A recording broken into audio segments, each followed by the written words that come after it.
you for joining the Broadway Drumming 101 podcast with your host, Clayton Craddock.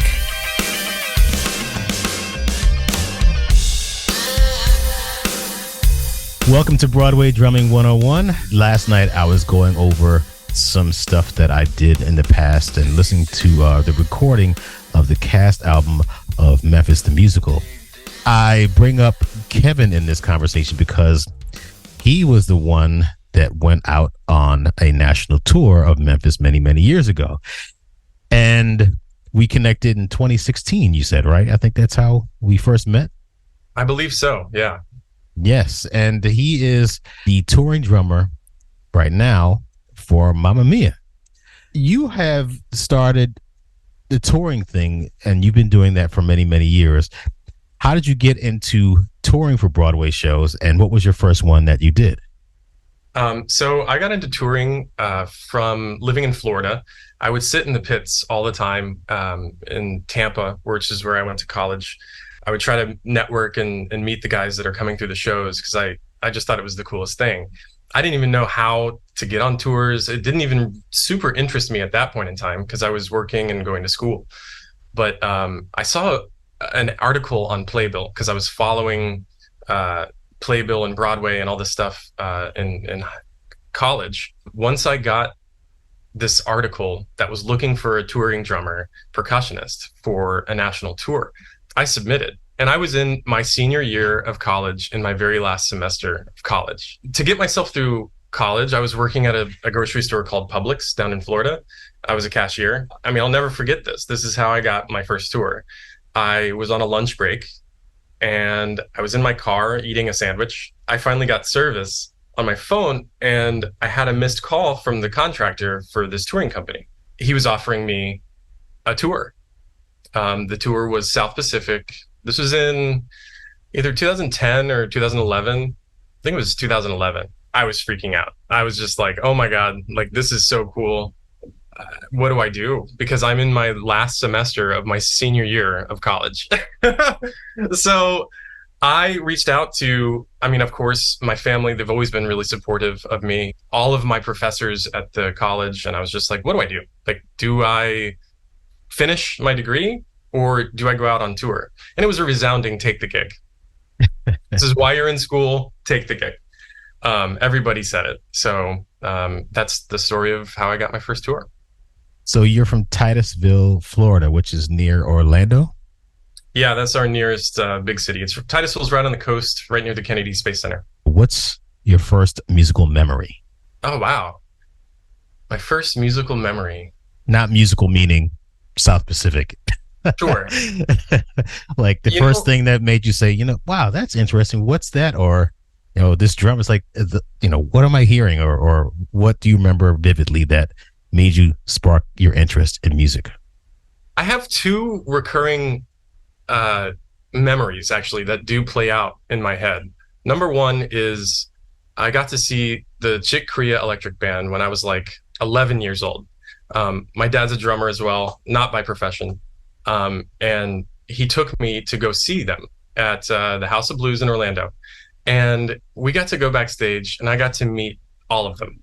I had my Weckl sticks in my pocket, and I went back there and I got to meet the whole band.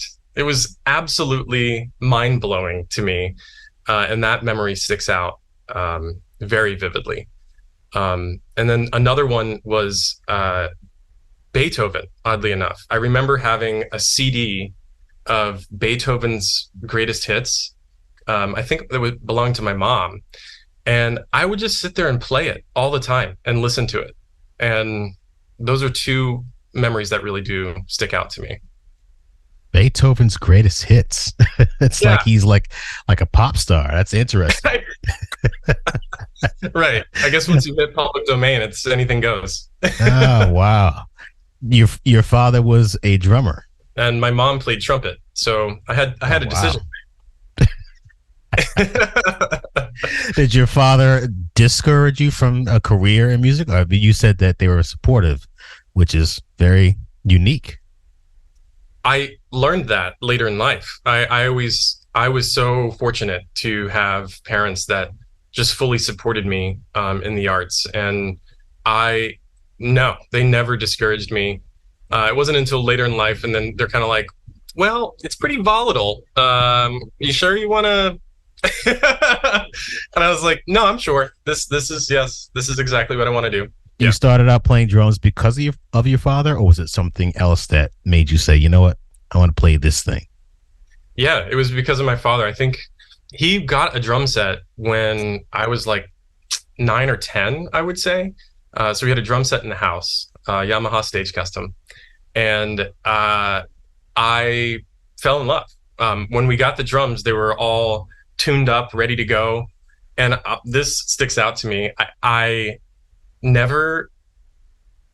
This sticks out to me. I never thought that I would be able to tune them, because as soon as they got detuned, I didn't want to play, to be honest with you. I really did take a step back from the drums, and my parents were like, why are you not playing? I'm like, they sound bad. I don't know. I don't know what I'm doing. And that's when they decided private lessons was a thing. Was there any specific drummer other than your father that you looked up to at the time?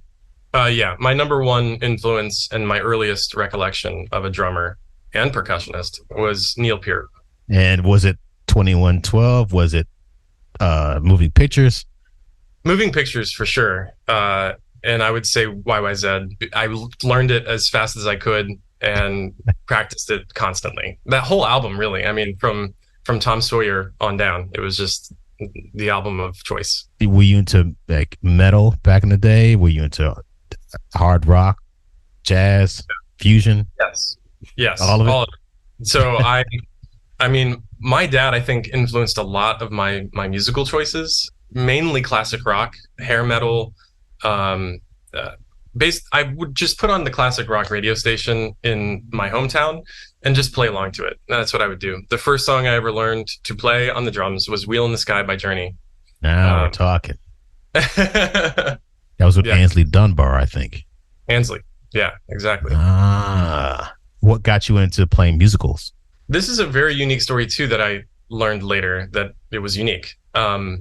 I started taking private lessons, I think for my 10th birthday. I opened a card and my parents got me drum lessons in our small town of Titusville, Florida. And as luck would have it, as fate would have it, his name is Michael Bauer. He was my first lessons teacher. He was a drummer and percussionist for local theaters in Florida. That was my main path to musical theater. That, and also in high school, I was involved in every band possible, from jazz to concert to marching. And that also got me involved in the theater program there. And I did one show there and I was hooked. It was a Stephen Sondheim show. So it was like, you can't, once you have a little taste of that, you're kind of like, well, this is it. But Michael Bauer he had like a trip plant. And the theater we were at, the theater he was at, was doing a production of Grease. I was 14. He had a trip planned and they extended dates of the show. And so I'd been taking from him for a few years, and he called me up and he was like, look, I am going on a cruise and I can't make these dates. So could you come play? And I was like, I was young. I was like, okay, sure, I'll come play. Yeah, sure. That sounds like fun. And I came down in the pit and watched him play Grease, and my mind was blown. I sat on this little ledge. It was a tiny little pit, and we had a ledge and some little piece of plexi to separate us from other musicians. But I just remember watching him play and being just completely blown away and hooked. I was like, this is so cool. I wound up actually doing the next show, which was Swing, the musical, as a percussionist at the theater. And then from there, I went on to the next season, which was Footloose, was the first show. And I was the drummer on that show, and then pretty much the drummer on every show for like 6-7 years. Oh, wow. This is pre-college or? Oh, yeah. This was in, I guess, high school. That's amazing. I remember having to miss Friday night football games on the drum line because No, I missed. Sorry, I had to go to that. I had to go to the Friday night football games because that was a school function. But I'd have to miss the Friday night at the theater, and I'd have to have a sub in there to play. So that was like kind of crushing to me. I knew at that point that I wanted to be at that theater instead of at the sporting event. That was kind of wild to think about. Did you have aspirations to be a full-time musician in high school? Because that was my first job. Before I was a bagger at Publix, my first job was a musician. Because these theaters were paying me back, when I started. I think on Swing was my first one, and I was making money.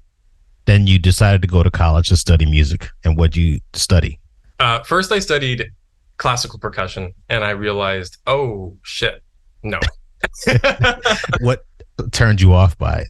I would definitely say mallets was a big turnoff, just because of you had to do like 4 and 3 mallet etudes, and I was just kind of like, I don't know. I don't anticipate trying to audition for a symphony orchestra. And drum set was my first instrument.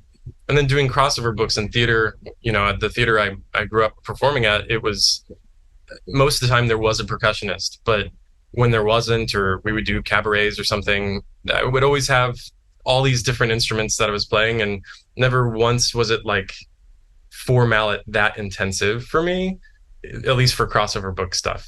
And so I was like, I don't really know if I'm going into theater. I don't think I need to really work this hard on something that I'm not very good at. I guess you switched and you studied jazz. Okay. I hear a lot of people get degrees in jazz performance. Was it a jazz performance degree, a jazz studies degree? It was a jazz studies performance degree. Well, both.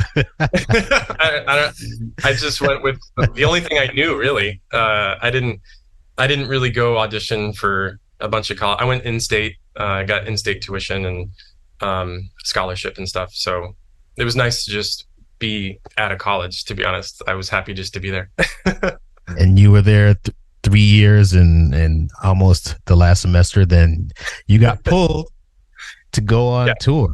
Yeah, I went on to do 3 tours, and I realized, oh my God, if I don't go back right now and finish this degree, I'm probably not going to.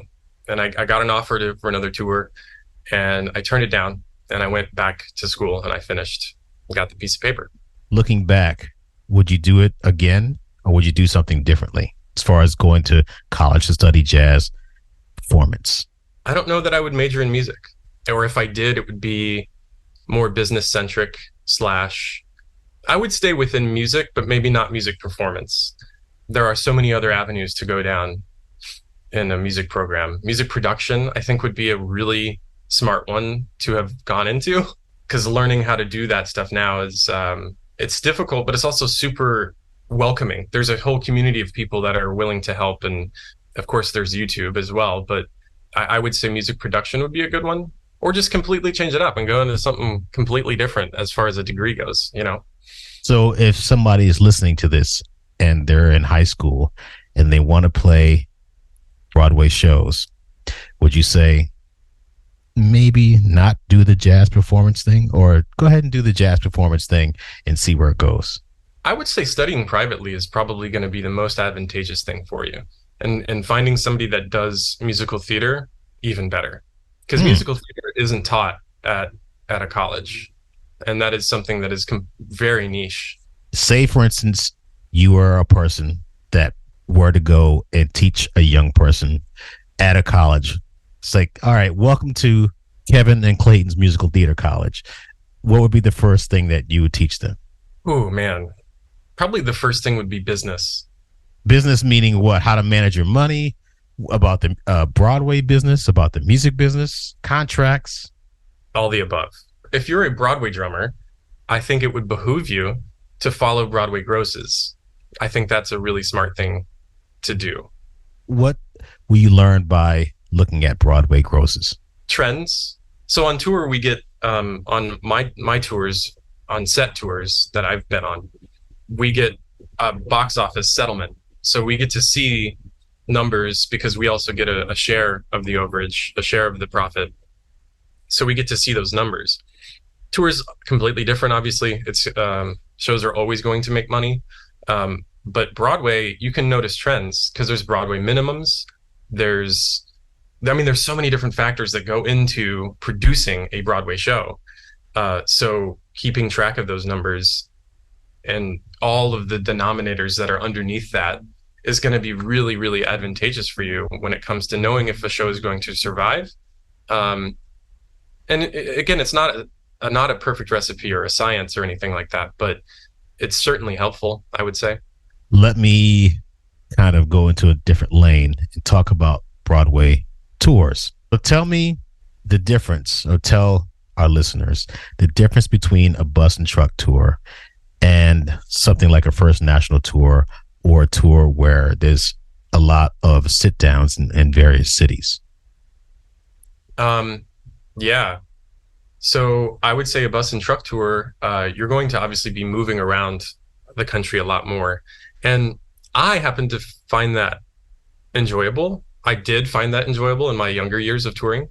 You get to play these cities across America, North America, that you would never even dream of going to. Some are amazing, and some aren't.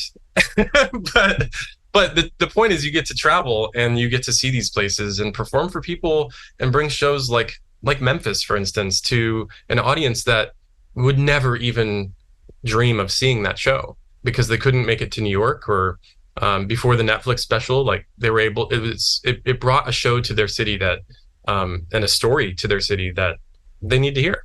And I think that's something with bus and truck touring that is great as far as the schedule goes. There's obviously a lot of contractual things that are different too. Bus and truck tours are typically non-union. At least they have been historically. There's a lot that's different there. Protection. There's no union presence, so you don't have benefits. You don't have a pension. Non-union tours, the salaries are going to be less. Back when I was doing non-union tours, we were given a housing allowance, and then we were expected to pay for our producer provided housing, meaning that they would negotiate rates with hotels and get us group rates. And then we would get a housing allowance to pay for our housing on tour. And then we would get, back when I was touring, we would not get a per diem. It was just the housing allowance that we called a per diem. But when it came tax time, you do not call that a per diem. You call that a housing allowance, because how you can itemize your taxes. So that's a big difference. And now, from what I understand, non-union touring is they follow more of the union agreement when it comes to that stuff. They are paying for the housing. Actors Equity just had a major win in their contract, which AFM follows for tours, which is on the full production tours like Wicked, Hamilton, all these bigger tours. They were also paying for their own housing. But now, after the Actors Equity agreement, they now provide, it's producer provided, just like the set agreement tours, which are the tours I have done under a union agreement. Short engagement touring is what that's short for. And so now they're all the same. I mean, obviously with any negotiation, there's loss. So they did lose some things in that agreement. Full production tours, you had 2 hotel options, and I believe they lost that, and now it's only 1 hotel option. But I knew so many of my friends who were coming out of pocket to pay for a place to live on tour, that's not great.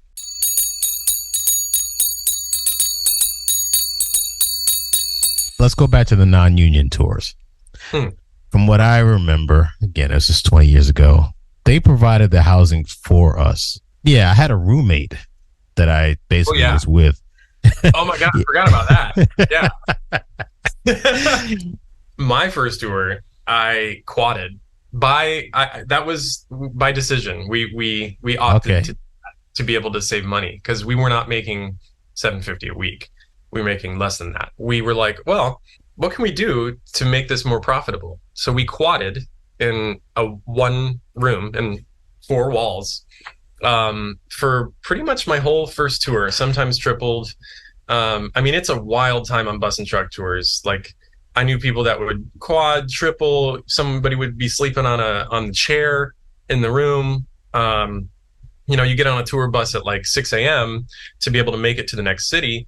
People would go. We would do a lunch stop at like a Walmart, and people would go to buy a dog bed and take the dog bed and put it on the floor of the bus, and so somebody could lay on the top seat, on the top two seats, because you had to share a seat, of course. Yes. And then on the bottom, somebody would have a dog bed and they would sleep down there. Dog bed, man.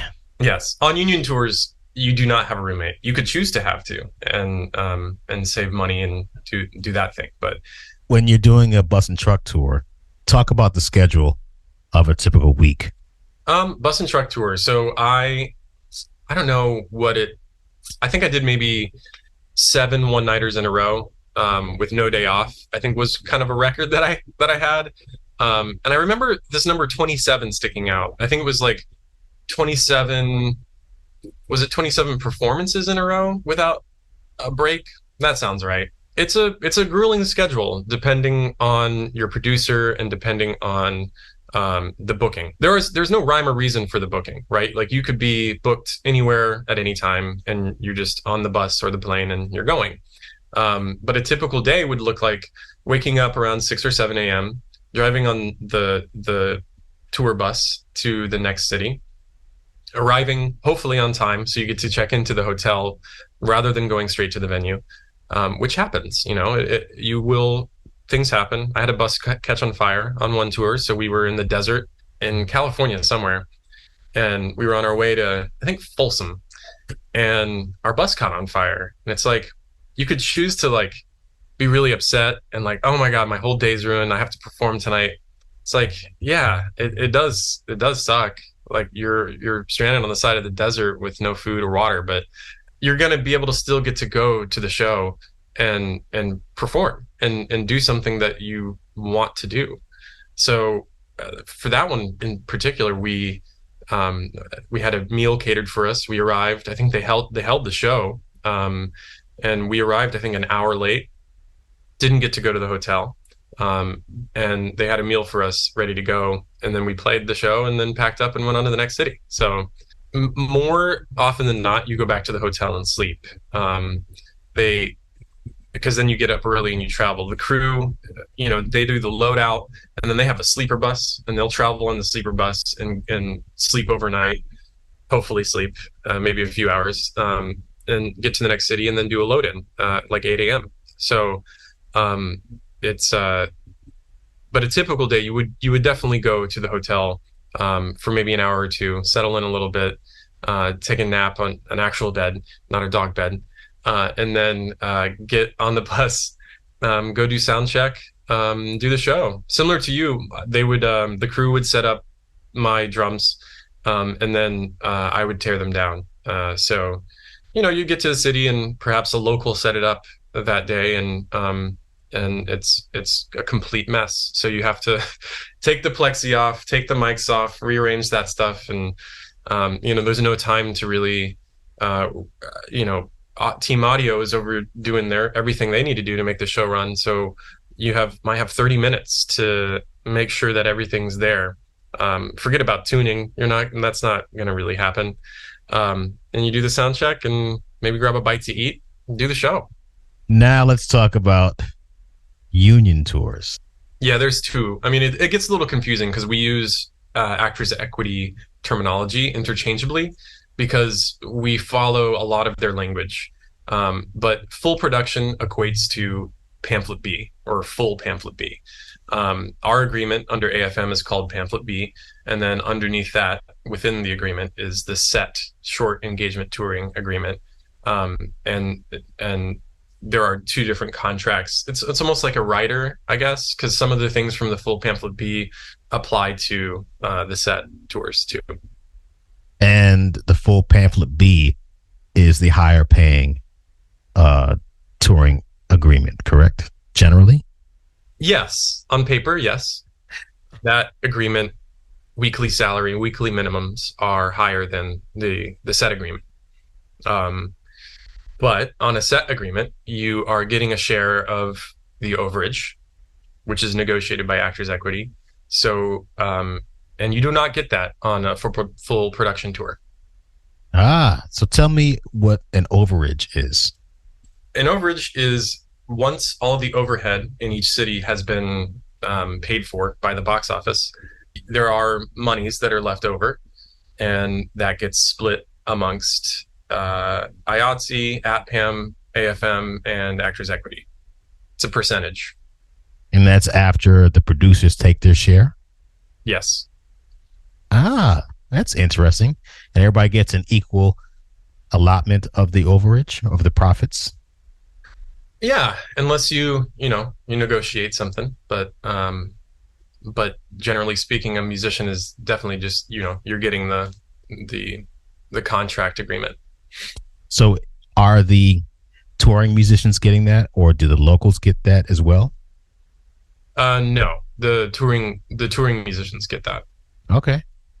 And that's why you recommended at the very beginning to pay attention to the business side, because that's where things like this come into play. Correct. Because just for an example here, a show like Les Mis on tour makes more than a full production tour, as far as the salary goes for a musician, especially if you're making doubles, because the overage is so high. At least it has been historically. I will admit I haven't kept up to date, but pre-COVID, 100% was making really big money, and we're talking about box offices that are at gross, over $1 million, close to $2 million a week on tour. Wow. So, and that's gross, and then net of that, we'll have the overage, and that can look a number of different ways. That can be $400,000, and you're seeing 0.26% of that, or whatever that figure is. But it really matters. You could be doubling your weekly wage every week, depending on the tour you're on. Man, I got to call this Broadway Touring 101, because, man, there's money to be made out there. It's a fascinating world, with Broadway, between Broadway and touring. What I have seen be a trend recently is shows will open on Broadway, get the credit of being on Broadway, close, and then tour it and have either the Tony noms, the Tony wins, whatever that might be, and bring it out on the road. And they recoup their investment in 9 months on a tour, on a union tour for a unionized musician. You are definitely most likely not doing one-nighters, but I would say the average tour is doing a week minimum. But I've seen recently that it's just not. It's just a week, which is fine for me. So yeah, and then the rooming situation, you get a producer paid for housing. So they pay for the housing, and then you get a per diem to eat food off of. And you can opt out of the producer provided housing and get the buyout, which is capped. So if the hotel exceeds the cap, you only get X amount of dollars. And so, yeah, that's basically a pretty big difference, especially when it comes to salary. Non-union tours, though, you do get a share of the producer's overage. I've gotten it on every tour I've ever been on, with the exception of Shrek, because Shrek was international. That was in Asia. Non-union and union tours, they get this. That's amazing. Yep. Which got me thinking why Broadway doesn't.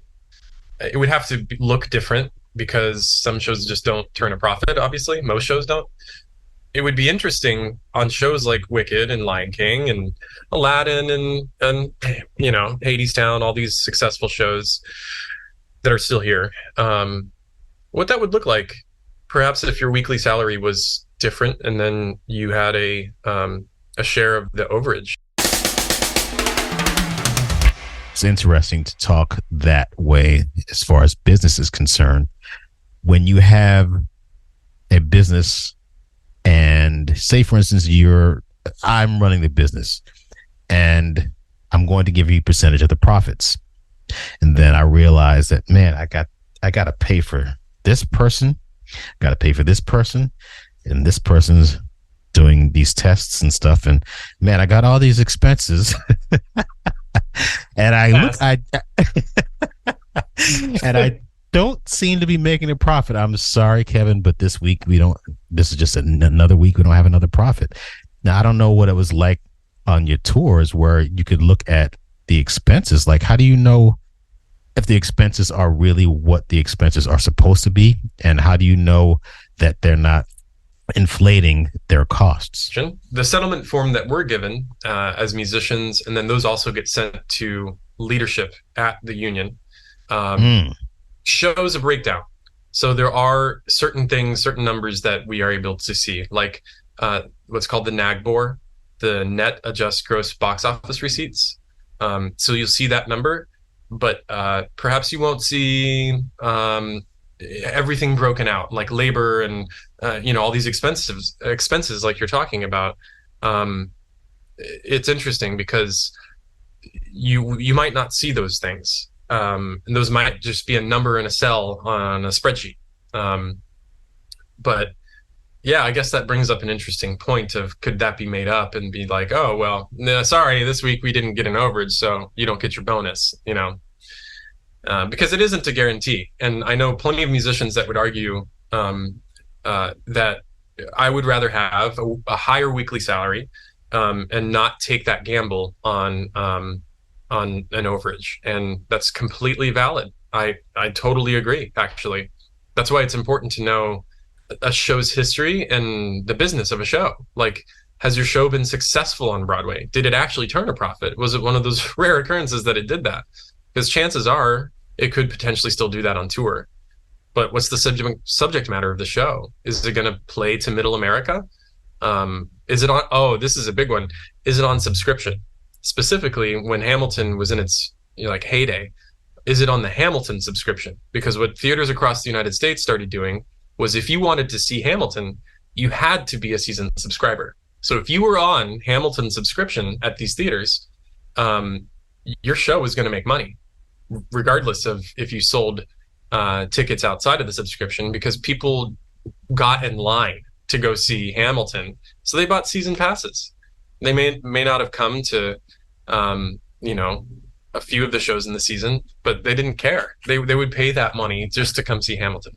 So how would that affect your money as someone that's coming in and playing Pretty Woman during that subscription season? If Pretty Woman the Musical were on subscription with Hamilton at the Orpheum Theater in San Francisco, we would have a guaranteed ticket sale, no matter what. Even if they didn't show up, doesn't matter. They bought the ticket because it's part of the subscription. So you would kind of know how much you're going to get in an overage if it's part of the subscription season, correct? Not necessarily. There's so much more math that goes into, dynamic pricing. There is a guarantee, obviously, in every city that is had. There's a guaranteed number that the show will make at that theater. And then anything above that, ticket prices are all different in every theater you go to. But what's interesting is that they do not charge a different ticket price for a non-union show. So non-union tours and union tours, obviously they make the same amount of money. That's just a theater. That's a city specific thing, right? Like, New Orleans at the Sanger Theater charges this amount for an orchestra seat at a show. It doesn't really matter what kind of show it is. It's fascinating. You've been on this phone for probably 45 minutes or so. Barely have talked about drums, which is kind of interesting to me. Yeah, but I tell you what, I find this to be more, in my opinion, more informative than necessarily talking about, drum heads that you use and, thickness of the shells and, would you like die cast hoops? I'm like, let's talk about I guess other podcasts can talk about that, or other people can talk about that. But I think even you're enlightening me with the full production tour, the set agreement, the overages, and you just mentioned something. There was an acronym that you just mentioned. Oh, NAGBOR. Yeah. Yeah. I mean, it's stuff that I never knew about until today. I'm sure a lot of other people listening to this have no idea what that is as well, but it's stuff that people need to know about and people need to think about if they want to be a musician that plays in theater. Either you come to New York and you find a place to stay that costs you $3,500 for one person. And you start playing gigs, and I got a gig for you. It's from 1 a.m. to 4 a.m. I'll pay you $100, and you got to bring your drums. And I'm like, how am I going to survive in New York City? No, let me do this tour of the show, and I call it a day. If someone is listening to this and they're thinking about, man, I've heard Clayton play Memphis and Lady Day and Ain't Too Proud and Someday Soon Soul Train, and man, I want to do what he does, or I want to do what Sammy Marandino's done. I want to do what Garrett Sellings or Elena Bonomo. I want to play drums on Broadway. I want to move to New York. What would you tell them that they should know before they decide to move to New York City? In New York City, I would say that the biggest thing is come here with an open mind. We all come from so many different backgrounds. I didn't know what to expect with the hang here.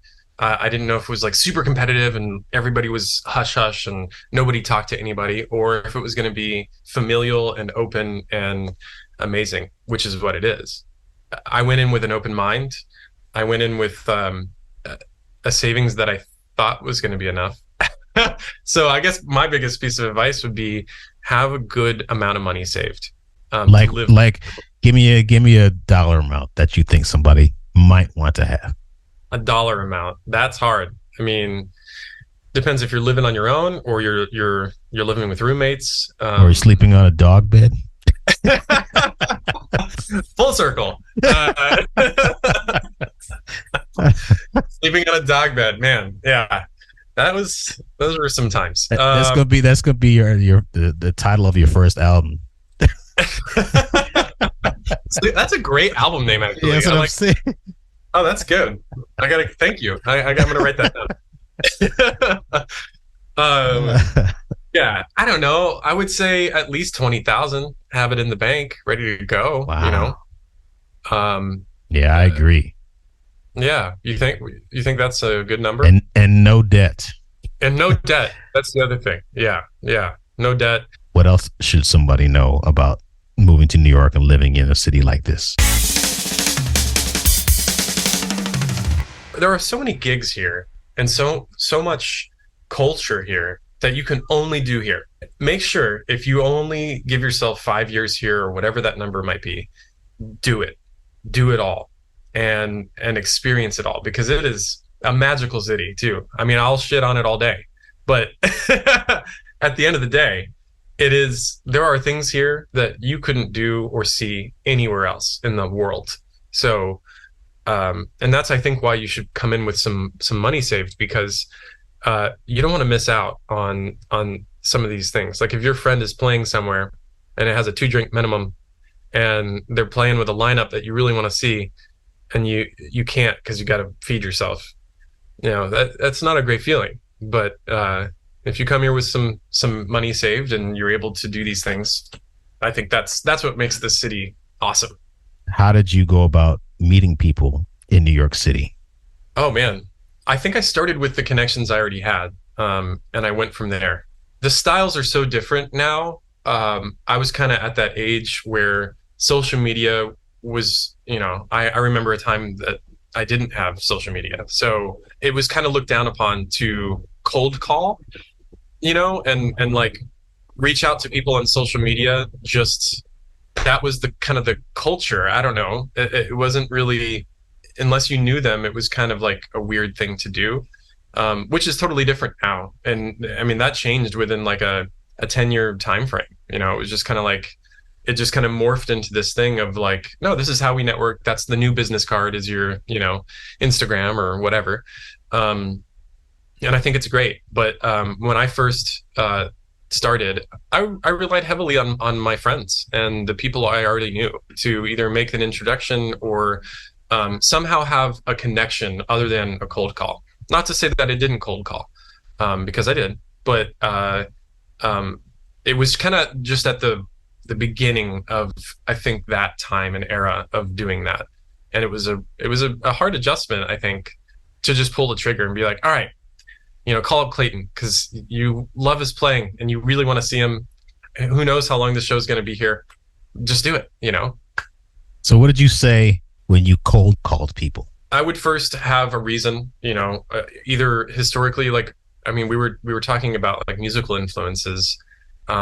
Broadway cast recordings really did influence me a lot. I would listen to them constantly, especially doing shows at community theaters in Florida. I would 100% just be listening to these albums constantly all the time. Once I discovered like IBDB, the ability to look up a musician and find them, it was game over. I was just like, oh my God, this is so cool. I can see who played drums on this recording. This is awesome.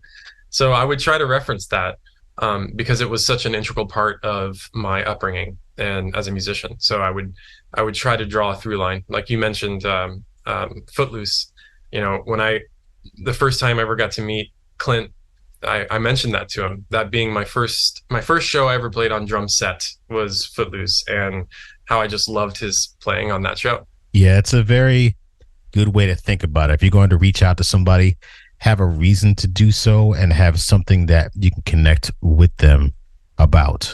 Like, hey, Clayton, I loved you playing on whatever, or, Clint, I loved you playing on this, or whoever it is, I saw you play with, or, you posted something on social media, and it's a good way to break the ice so that there's some kind of commonality or some connection between you and the person that you want to reach out to. But don't be afraid to do so, because as New York City is very competitive and you just have to assert yourself. Do you find yourself to be more assertive than you were when you first started out, or are you kind of an assertive person in general? I've never thought of it like that. I never thought of it as assertive. I don't know. Aggressive? Aggressive? No, you're not aggressive. No. Not aggressive at all. No, I'm a nice guy, Clayton. I don't know. I don't know. I would say ambitious, driven, goal oriented for sure. But I don't know. Yeah, aggressive. No, you're not aggressive. I think assertive is less of a. Sorry. Yeah, it's not in the same category as aggressive. I mean, it's similar, but I think assertive means you just like you said. You're ambitious and you are a go-getter. Yeah, you got to hustle. And that's when I first started sitting in pits in Tampa at the Straz Center. I got to meet I think the first drummer I ever sat in with was Greg German. And really? Yeah. And he showed me so much kindness and so much just like, hey, how's it going? And he's on Aladdin on tour right now. And that is a moment that I'll never forget, and I'm always grateful for. And I saw him on 9 to 5. And then after that it was Wicked. So I got to see him on a couple shows that toured through back in the early 2000s. So that was a really eye-opening thing for me, for sure. And that just led to, hey, a show's coming through town. I have guys in the cities I go to and that sit in with me and my colleagues on tour. They reach out to us and they're like, hey, this tour is coming through. Do you know this drummer? Because I would love to sit with them, and we'll all just connect and make it like we were talking about with social media. It's like you're an Instagram message away from meeting somebody. Mamma mia. How did you get that gig? I got that gig. I was wrapping up Pretty Woman, and I got a call from Michael Ahrens. And he said he's contracting the show or he's music coordinating the show. And I was like, oh my God, yeah, Yes, 100%. Yes. That's how I got it. Currently, the tour is scheduled for a solid year, and the way our contracts work under AFM, they are a year contract. Out of all the shows that you've done, do you have a favorite? And what is it and why? I would say whatever show I'm working on is my favorite at that point in time up to then. Probably my one standout for me, which really honestly kind of changed my life and my trajectory. It was really pivotal into getting into touring, I think, was I did the pre-Broadway run of Bonnie and Clyde down in Florida. And it was in Sarasota while I was going to school in Tampa. So I was able to commute back and forth between Sarasota. It's about an hour one way. To do that, I got so lucky. And I forged some really great friendships with people on that contract. And I mean, it was such a cool experience. I'll never forget that. That's probably one of the highlights. But as far as playing goes, I'm going to be honest with you, Clayton. Memphis. Yes. I mean, that show kicked my ass. Doing one-nighters of that, and I mean, right out of the gate, you're doing underground. It's like, yeah. Are you kidding? You do have to kind of play hard and aggressive with that one.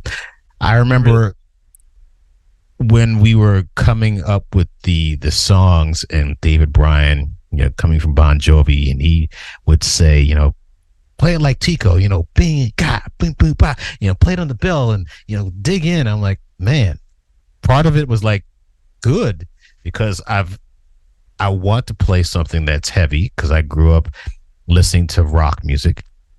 I also love playing stuff that's funky, and there's some funky stuff in there, and there's the whole gospel thing. I didn't grow up playing gospel, but then there's Make Me Stronger, and Colored Woman, the blues thing, and it's like there's all kinds of music wrapped up into one show, and it's like I can do all of that stuff and play a Broadway show where the hi-hat's like halfway open. It's like, oh my god, this is great. So yeah, I mean, I really need to give all the credit to David Bryan, August Eriksmoen for all the dance breaks, and somebody like Chris Yonke for also the inspiration to make it assertive, aggressive, and Daryl Waters for writing the orchestrations for it, even though it was really about just playing that show like a band, because David Bryan wanted it to be like a rock band playing a musical, so it kind of worked out. Sorry for mission accomplished. If you were to advise someone on what not to do when playing a show, what would you say? Man, make sure you don't do this if you ever get your own show. Never, ever read a book during a dialogue scene with the timpani uncovered, because let me tell you, if you're just sitting there reading and a prop flies off the stage into the pit and hits your timpani, man. I guess that happened, I suppose. That happened to me, yes. It happened to me in Boston on tour, on my first tour in our opening city. And she said the line and threw the watch, and it flew off the stage, hit my timpani, and I had in-ears in or whatever. And it was just kind of like, I was like, whose cell phone text tone is a timpani? That's so weird. I was like, what in the world is happening? There's so much pit etiquette, right? I don't know. Where would we start? I feel like there's definitely do's and don'ts. I guess you mean if you're playing, if you have the show, or if you're auditing? Yes, if you're playing the show. Something to not do. It's kind of, I guess, maybe not be distracted by getting so into the book that you forget to pay attention to your surroundings. Have you ever gotten to a situation where you have lost track and all of a sudden the show is about to start? I mean, the next song is going to start and you have to pick up your drums and then drumsticks start playing, or? Yeah. Yeah, it's happened. Uh, uh, but for the most part, you just become one with the dialogue. So you know those cues, and you just know when you're like, okay, I got to put this book down, or you know, words with friends, or whatever you're doing, and pay attention to getting into this scene, right? Like, and it shouldn't just be like a you're typing over here or whatever, and you're like, all right, now I can go ahead and do this little moment in the show. It's like, no, I don't. I like to be in the moment playing. That's my thing. I love to do. I don't like to be distracted while I'm playing.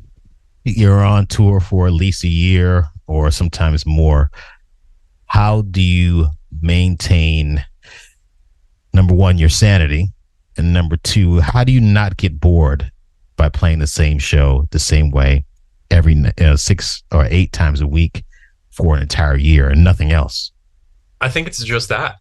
I think trying to hit that every night and be consistent keeps that interesting.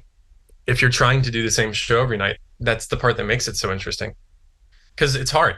It's hard to do, especially when we're talking about drums. I mean, that can vary on so many different levels. Altitude, you know, how wet it is, how dry it is, where you're coming from, where you're going to. There are so many variables that can make that a really difficult task. And then there's the halls, of course. So what's the what are the acoustics of the room that you're in?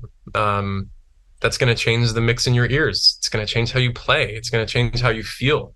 So that alone makes it really interesting on tour. Altitude really got me. That was the biggest one for me. I grew up at sea level, below sea level, mostly actually. So my extremities on my first tour, my extremities started to swell, and I was like, "What's going on? Like, I shouldn't be feeling it that hard. You know, I'm doing boom chick on South Pacific. Like, this shouldn't be." But I realized that it was the altitude. It gets to your extremities, and then the timpani were going out of tune, and I didn't even think about it. It was like, yeah, of course you're going, you know, Denver is a mile in the sky, and then you're going down to sea level. Like, all these things are making everything, you know, and then the wood on the drums, it's kind of wild actually how different it sounds. How do you avoid drumming injuries when you are out for so long, again, doing the same kind of thing and dealing with the altitude and different atmospheres that you're in? How do you avoid hurting yourself? That was a big learning experience for me. I did injure myself, and I didn't know why or how. It was the ulnar nerve, so it was the nerve that starts in the back of the neck, and connects. It's your funny bone essentially. So, and it was in my left hand, and it connects into here. Into here. And so these two fingers started going numb, and tingly, and I was like, oh man, this sucks. And then I was taking my shirt off in the hotel room, and something tweaked in my shoulder. I think eventually I learned it was the ulnar nerve, and it made me like collapse. And I was like, wow, what's going on? This is really weird. And that is when I started to really wake up and take care of my body more. And I found out it was entrapped. I had an ulnar nerve issue that was entrapped in a few different places. On tour, we now have a company called Neuro Tour, and they are a PT company that is hired by the producer, mainly for the actors, but musicians can sometimes use them. And so they completely changed and saved me. They gave me a lot of exercises to do. Yeah, I would say having a PT person or a specialist is going to really help you on tour. Do you have a top 5 musician or a top 5 drummer list of all time? My top 5, we went over a few earlier. So I got to see Steve Smith, Liberty DeVito, John Blackwell, Dave Weckl, in drum clinics, which was incredible. Phil Ehart of Kansas is a big influence of mine. Peter Erskine, of course, Vinnie Colaiuta, Steve Gadd. And then when I started studying jazz more, I really got into Tane, Max Roach, Art Blakey, Those were some of my major influences in studying music. Do you feel that the way that you play now is similar to any of those drummers, or is it just a combination of all? I would say it's a combination. I find myself more.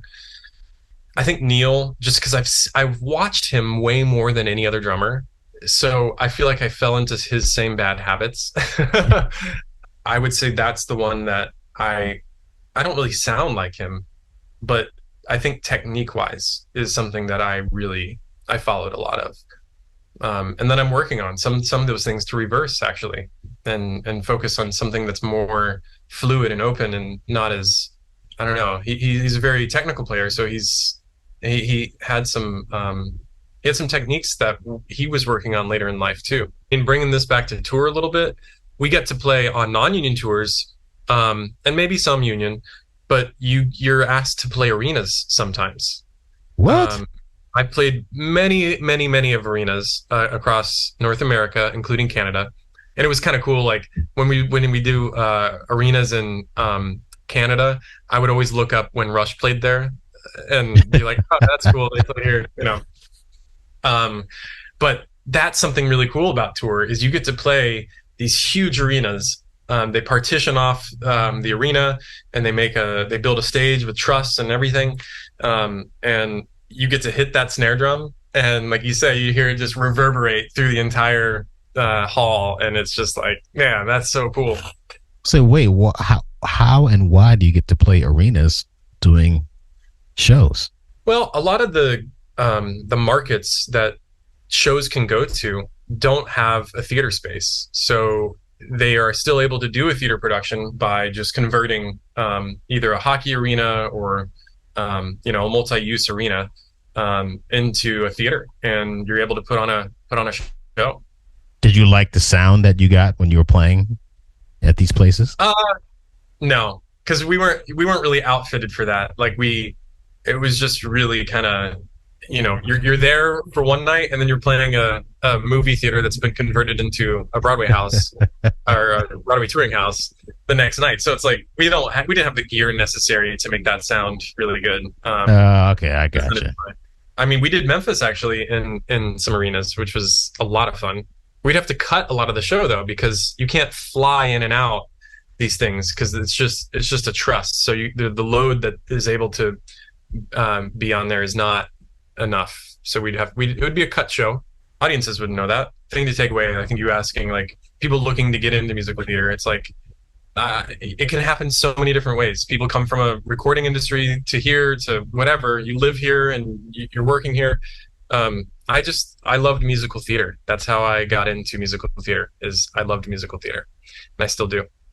And I think the more you get into it, the more you kind of delve into the business aspect of it, and that's great. Of course, why not? That's a good thing to know. If somebody had a show that was running, say for instance, Book of Mormon, and they're like, I don't want to do this anymore, would you come off a tour and do that? Or say for instance, it was a new show that you don't know if it was going to last long or not. Would you stop the tour to play a Broadway show because that's one of your goals is to actually play a Broadway show? Or would you stay on the tour and finish that out? That's a really good question. I think that would require some conversations with some people. I of course, all of me would love to just drop everything and do a Broadway show. That's my dream, right? But I would have to think of the business aspect of that too. Well, let's hope this happens. You get done with Mamma Mia and the show comes up. Mike Aaron says, you know what? I got this show. It's a Broadway show. You're going to originate the book. You're going to record the cast recording. It opens on Broadway. You get your Broadway credit. Now, hopefully it runs for 25 years. But if it doesn't, let's just put that out there. And Kevin McNaughton will have his own show called, what's it called again? The Dog Chair? The dog sleeping on the... The dog bed. Oh, that's a great show idea. You can talk all about non-union touring and sleeping on a dog bed. Sleeping on a dog bed. Instead of the chorus line talking about how to get in on a show, could be about what life is really like on a tour, sleeping on a dog bed, the musical. God, I hope I get it. That's how it all starts. I got to tell you one last thing before we leave. Yeah.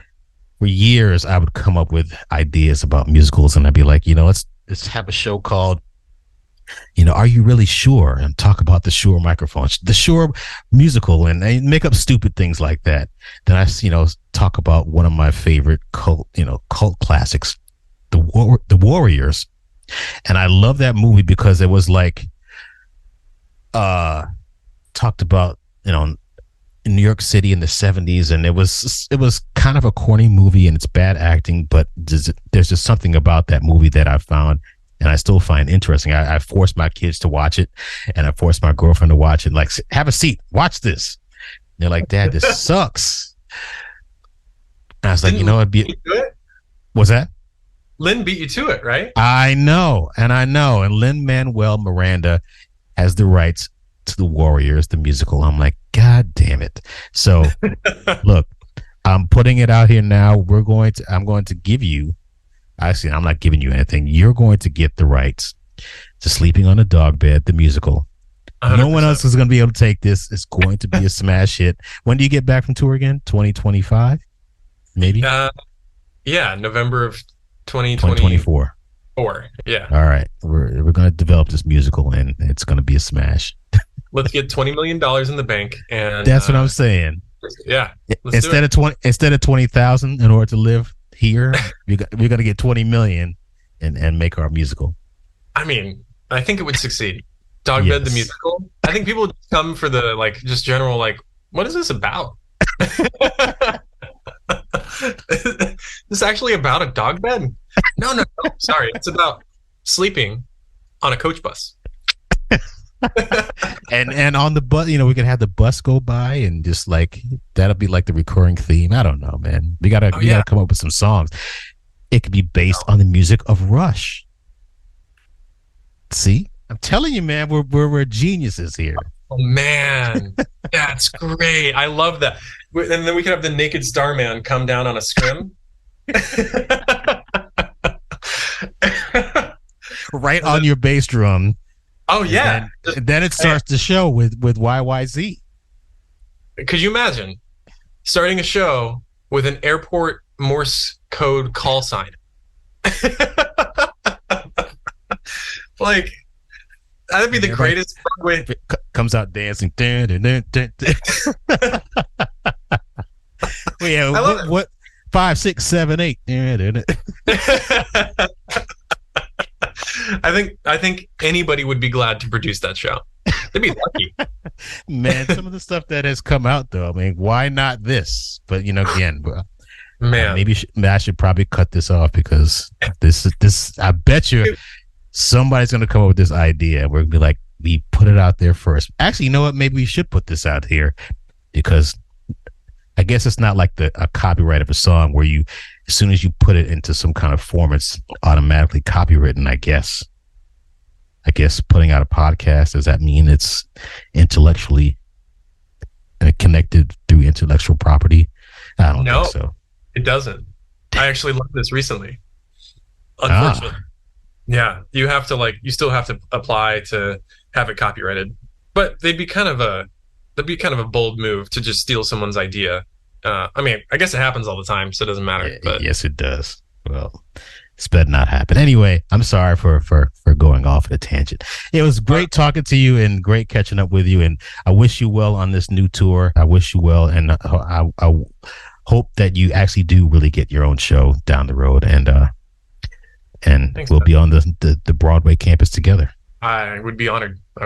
Thank you so much for having me here, and let's keep in touch, man.